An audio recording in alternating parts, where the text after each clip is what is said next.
warahmatullahi taala wabarakatuh.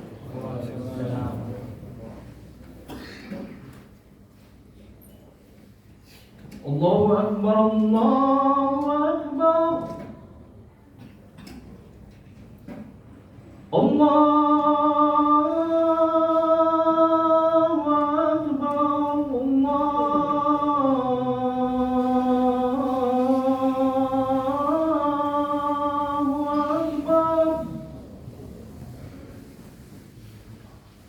Asyhadu an la ilaha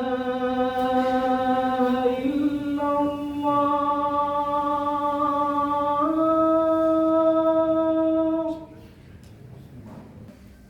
Allahu akbar, Allahu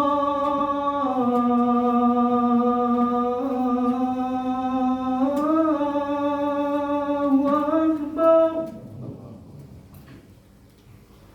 La ilaha illallah.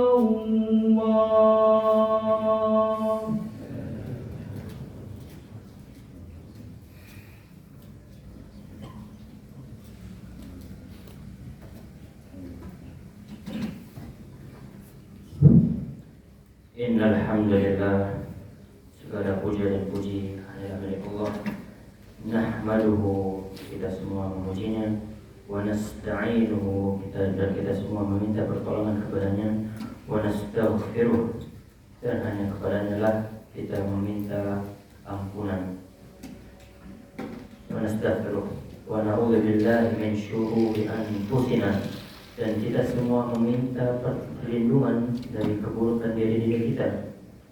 Wa min sayyiati a'malina, dan dari segala keburukan amalan-amalan kita, baik yang kita lakukan di tengah keramaian orang maupun yang kita lakukan di saat kesendirian. Asyhadu an la ilaha illallah wahdahu la syarika lah, wa asyhadu anna Muhammadan 'abduhu wa rasuluh. Allahumma shalli wa sallim ala nabiyyina Muhammad wa ala alihi wa ashabihi wa man tabi'ahum bi ihsanin ila yaumiddin. قال الله تعالى في كتابه الكريم بعد أعوذ بالله من الشيطان الرجيم يا أيها الذين آمنوا اتقوا الله حق تقاته ولا تموتن إلا وأنتم مسلمون. وقال أيضا يا أيها الناس اتقوا ربكم الذي خلقكم من نفس واحدة وخلق منها زوجها وبث منهما رجالا كثيرا ونساء واتقوا الله الذي تساءلون به والأرحام إن الله كان عليكم رقيبا. وقال أيضا يا أيها الذين آمنوا اتقوا الله وقولوا قولا سديدا. Wahai orang-orang yang beriman, orang-orang yang berakal, orang-orang yang mampu membedakan yang mana yang hak dan yang batil, bertakwalah kepada Allah. Wa qulu qawlan sadida, dan ucapkanlah ucapan-ucapan yang baik, ucapan-ucapan yang bijak, ucapan yang seharusnya diucapkan oleh seseorang yang sembahyang salat minimal 5 kali dalam sehari. Yuslih lakum a'malakum, niscaya apa? Niscaya Allah akan memperbaiki amalan-amalan kalian. Wa yaghfir lakum dzunubakum, niscaya juga Allah akan mengampuni dosa-dosa kalian. Wa man yuti'illaha wa rasulahu, dan barang siapa yang taat kepada perintah Allah dan Rasulnya, faqad faza fawzan 'azima, maka sesungguhnya dia telah mendapatkan sebuah kemenangan yang besar. Fa inna asdaqal kalami kalamullah wa khairul hadi hadi Muhammad sallallahu alaihi wasallam wa syarrul umuri muhdatsatuha, dan sesungguhnya seburuk-buruk hal adalah hal yang tidak ada landasannya dalam agama. Wa kullu muhdatsatin fid din bid'ah, dan setiap yang tidak ada landasannya dalam agama maka dia tergolong ke dalam kebid'ahan. Wa kullu bid'atin dhalalah, dan setiap yang bid'ah pastilah dia dhalal, yakni dia sesat. Wa kullu dhalalatin finnar, dan setiap kesesatan tempatnya bukan di surga Allah, melainkan di neraka Allah Subhanahu wa Ta'ala. Amma ba'd. Sidang jamaah Jumat yang dirahmati oleh Allah Subhanahu wa Ta'ala, coba kita flashback kembali beberapa bulan lalu atau beberapa hari lalu. Sudah berapa banyak kita mengeluh, sudah berapa banyak kita komplain, sudah berapa banyak kita mengugat Allah Subhanahu wa Ta'ala. Tidakkah kita diingatkan pada kisahnya Abul Anbiya? Siapa Abul Anbiya? Yakni bapaknya para nabi, yang mana tidak ada nabi setelah beliau kecuali merupakan keturunannya beliau, yang mana nabi yang dijadikan oleh Allah Subhanahu wa Ta'ala sebagai imam. Atas dasar apa? Atas dasar segala contoh yang diberikan kepada kita, sebagaimana yang tertuang dalam firman Allah Subhanahu wa Ta'ala, waj'alna lil muttaqina imama. Siapakah beliau? Beliaulah Nabi Ibrahim alaihi salatu wassalam, nabi yang jasanya sangat besar dan posisinya sangat agung dalam agama Islam. Siapa yang tidak tahu kisahnya beliau ketika beliau mencari Tuhannya? Siapa yang tidak tahu kegigihan beliau dalam menghadapi umatnya, dalam mendakwahkan umatnya? Nabi Ibrahim adalah nabi yang dihadapkan pada dua kaum yang memiliki dua metode kesyirikan yang berbeda. Kaumnya di Babil, itu adalah kaumnya yang menyembah berhala, patung-patung, dan kaum yang di Haran adalah kaumnya yang menyembah benda-benda langit. Seperti apa? Seperti matahari, bulan, dan lain sebagainya. Ialah Nabi Ibrahim yang gigih selalu mendakwahkan agama Islam kepada umatnya. Dan juga ialah Nabi Ibrahim yang melewati banyak sekali ujian-ujian dalam mempertahankan agamanya. Bagaimana dahulu beliau diasingkan oleh keluarga sendiri. Bayangkan kita diasingkan oleh keluarga sendiri. Hanya untuk apa? Hanya untuk mempertahankan keimanan kita. Dan juga ada satu ujian yang mungkin di luar nalar kita sebagai manusia. Ibadah dahulu dikisahkan Nabi Ibrahim dibakar oleh Raja Namrud karena apa? Dipaksa untuk meninggalkan agama Islam. Akan tetapi apa? Nabi Ibrahim tetap kekeh, tetap kuat pada fondasi agamanya, yaitu agama Islam.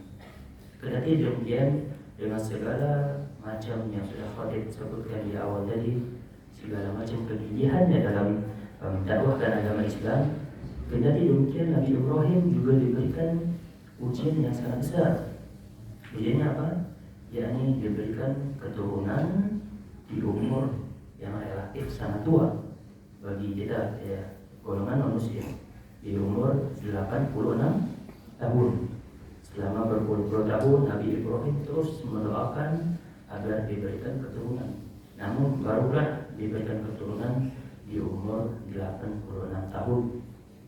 Padahal kalau kita lihat kembali, banyak sekali perjuangan Nabi Ibrahim dalam mendakwahkan agama Islam. Akan tetapi baru dihadiahkan Allah karunia anak di umur yang sangat tua. Dan di saat itulah Allah langsung memerintahkan Nabi Ibrahim untuk menyembelih anaknya Ismail alaihis salam. Akan tetapi siang jamaah Jumat yang dirahmati oleh Allah Subhanahu wa Ta'ala, lantas apa reaksi Nabi Ibrahim? Apa respon Nabi Ibrahim? Bayangkan kita di posisi Nabi Ibrahim, mungkin kita mengatakan, ya Rabb, kenapa dahulu saya sudah banyak jasanya, kenapa tidak diberikan yang setimpal? Ya Rabb, kenapa sangat tidak adil? Padahal dulu saya melewati banyak ujian demi mempertahankan agama Islam. Mungkin kalau kita di posisi beliau, kita akan mengatakan hal yang demikian. Akan tetapi tidak dengan Nabi Ibrahim alaihi salatu wassalam. Sebagaimana yang tertuang dalam firman-Nya, Nabi Ibrahim bersabda, Alhamdulillahilladzi wahaba li 'alal kibari Ismail wa Ishaq. Bayangkan, jawaban Nabi Ibrahim bukanlah keluhan. Jawaban Nabi Ibrahim bukanlah marah terhadap Tuhannya. Akan tapi jawaban Nabi Ibrahim adalah Alhamdulillah, segala puji bagi Allah yang telah mengkaruniakan hamba di masa tua hamba Ismail dan Ishaq. Bahkan di akhir ayatnya Nabi Ibrahim mengatakan, Inna Rabbi lasami'ud du'a. Sesungguhnya Rabbu, Tuhanku adalah Tuhan yang maha mendengarkan doa-doa hambanya. Bayangkan betapa besarnya kesabaran Nabi Ibrahim alaihi salatu wassalam. Dan juga apakah kita tidak diingatkan pada kisah as-sabiqun al-awwalun? Siapakah as-sabiqun al-awwalun? Yakni orang-orang yang masuk Islam terdahulu. Sebagaimana dikisahkan dahulu Khalifah Umar bin Khattab radhiyallahu anhu. Siapa yang tidak tahu apa kita katakan biasanya atau betapa gagahnya seorang Khalifah Umar bin Khattab. Suatu hari Umar bin Khattab berkumpul bersama para as-sabiqun al-awwalun. Ada seorang yang bernama Kharraj bin Arab. Di situ Umar bin Khattab menanyakan kepada beliau, karena Umar bin Khattab merupakan yang masuk Islam di akhir-akhir terakhir. Lalu Umar bertanya, apa yang kalian rasakan dahulu? Apa yang orang-orang yang masuk Islam terdahulu rasakan ketika memeluk agama Islam? Lantas pemuda ini langsung membuka bajunya. Tanpa berkata banyak, beliau menunjukkan pundak belakangnya. Apa yang terdapat? Badannya hancur dan terlihat tulangnya hampir keluar. Tulang-tulang rusuknya hampir keluar. Situ Umar yang kita tahu orang yang sangat gagah, beliau menangis. Membayangkan bagaimana dahulu siksanya orang-orang yang masuk Islam di awal-awal. Mereka lah yang disiksa oleh majikan-majikan mereka, orang kafir Quraisy. Mereka lah as-sabiqun al-awwalun. Juga dahulu dikisahkan as-sabiqun al-awwalun ini pernah datang kepada Rasulullah SAW. Jadi bukan dalam rangka untuk mengeluh, bukan dalam rangka untuk menggugat Allah Subhanahu Wa Taala, akan tetapi dalam rangka ingin meminta Rasulullah agar mendoakan agar hukuman mereka diringankan.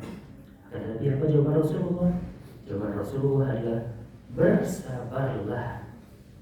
Atas segala timpaan tersebut Rasulullah tidak mengatakan apa-apa, melainkan bersabarlah. Karena dahulu orang-orang sebelum kalian menghadapi ujian yang jauh lebih besar. Contohnya apa? Dahulu ada orang yang badannya digergaji menjadi dua. Demi apa? Demi dipaksa untuk keluar dari agama Islam. Akan tetapi mereka mempertahankan keimanan mereka, maka dipotonglah mereka menjadi dua. Itulah dahulu ujian yang lebih berat yang dirasakan sebelum as-sabiqun al-awwalun. Di situ para orang-orang yang masuk Islam di awal-awal yang saya sebutkan as-sabiqun al-awwalun langsung bertambah rasa keimanan mereka dan bertambah rasa kesyukuran mereka. Inilah yang menggambarkan bagaimana tingkat kesabaran orang-orang terdahulu. Lantas kita manusia yang banyak dosa, kita manusia yang banyak luput, yang banyak lalai kepada Allah Subhanahu Wa Taala, layakkah kita mengeluh lebih banyak daripada seorang Nabi Ibrahim yang jasanya jauh lebih besar daripada kita? Layakkah kita mengeluh sebanyak itu? Hendaklah kita semua berpikir kembali. Kita bayangkan sebesar apa sih masalah kita kalau dibandingkan masalah-masalah orang terdahulu rasakan. Sebesar itukah masalah kita? Hendaklah kita semua kembali merenung. Fa'tabiru ya ulil nuha.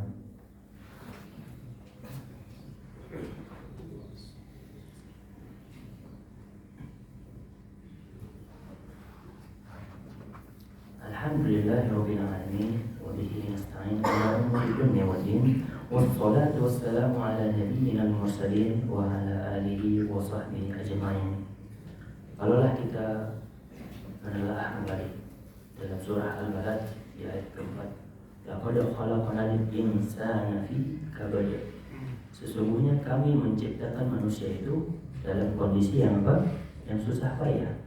Maka kalau kita manusia mengetahui dengan yakin dalam hati kita kalau hakikatnya dunia ini adalah tempatnya kita diberikan ujian, maka kita tidak akan lagi yang namanya terkejut atas segala cobaan yang kita rasakan. Karena hakikatnya di dunia ini adalah tempat kita diberikan ujian dan tempat kita diberikan kesempatan untuk menunjukkan ketakwaan kita kepada Allah. Dunia ini bukanlah surga yang tempatnya kita bisa bersenang-senang. Dunia ini bukanlah surga di mana tempat yang luput dari namanya kesulitan. Inilah dunia sebagaimana yang Allah Subhanahu wa taala firmankan dalam surah Al-Baqarah, "Wa lanabluwannakum bisyai'in minal khauf." Dan sesungguhnya kami akan menguji kalian dengan sesuatu dari yang namanya rasa takut. Takut apapun itu, takut kehilangan harta, takut kehilangan yang lainnya. Wal ju', dan dari rasa lapar. Wa naqsim minal amwali wal anfusi was samarat, dan dari kekurangan harta, jiwa dan tumbuh-tumbuhan. Itulah hakikatnya kita hidup di dunia ini. Lantas apa kunci kesuksesan kita dalam menghadapi segala ujian-ujian yang kita hadapi di dunia ini? Dalam sambungan ayatnya Allah Subhanahu wa taala berfirman, "Wa basyiris sabirin." Dan berikanlah kabar gembira bagi orang-orang yang sabar. Alladzina idza asabatuhum musibah qalu inna lillahi wa inna ilaihi raji'un. Ialah orang-orang yang apabila ditimpa musibah, mereka bukan mengeluh akan tetapi mengatakan inna lillahi, sesungguhnya kami hanyalah milik Tuhan kami, wa inna ilaihi raji'un, dan hanya kepada-Nya lah kami akan kembali. Ulaika alaihim sholawatun mir rabbihim wa rahmah. Apa tadi kabar gembiranya? Kabar gembiranya adalah ulaika alaihim sholawatun mir rabbihim.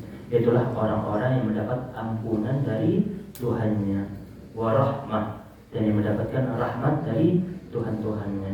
Wa ulaika humul muhtadun, dan itu adalah orang-orang yang diberikan petunjuk. Wa ulaika humul muhtadun. Maka hendaknya marilah kita menghadapi segala ujian di dunia ini dengan yang namanya kesabaran.